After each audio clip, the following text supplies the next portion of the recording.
हे शिवसेना भाजपमध्ये मिठाचा खडा बनलेल्या जालन्याचा प्रश्न सुटल्यात जमाय। जालन्याची जागा भाजपच लढवणार आहे। रावसाहेब दानवे जालन्यातनं उभे राहत आहेत। जालन्याच्या जागेचा प्रश्न मिटला।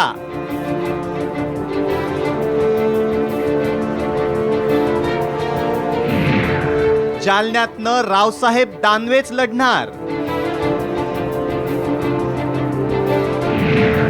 अर्जुन खोतकरांची बिनशर्त माघार। जालना लोकसभा मतदारसंघाचा तिढा अखेर सुटल्यात जमा आहे।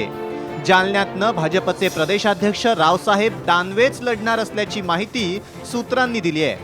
शिवसेना पक्षप्रमुख उद्धव ठाकरेंनीच यासंबंधी सूचक विधान केलंय। जालना संदर्भात माझ्याकडे दोघे येतील आणि म्हणजे काय असेल ते समोरासमोर होईल, परंतु युतीमध्ये कुठे आता कोणी मिठाचा खडा टाकेल असं मला वाटत नाही। दरम्यान अर्जुन खोतकरांनी यासंबंधीची सगळी वृत्त फेटाळली आहेत। मी तुमच्याकडून ऐकतो आता, मला माहीत नाही।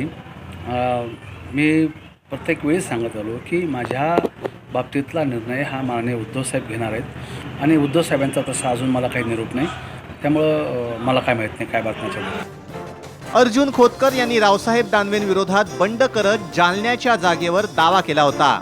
या संदर्भात त्यांनी मुख्यमंत्री देवेंद्र फडणवीस आणि शिवसेना पक्षप्रमुख उद्धव ठाकरे यांची भेट घेतली होती, पण फडणवीस आणि ठाकरेंचाच शब्द अंतिम राहील असंही खोतकरांनी स्पष्ट केलं होतं। मात्र आता दानवेंनाच उमेदवारी मिळाल्याची माहिती मिळतेय, त्यामुळे अर्जुन खोतकर काय भूमिका घेणार हे पाहणं कुतूहलाचं ठरणार आहे।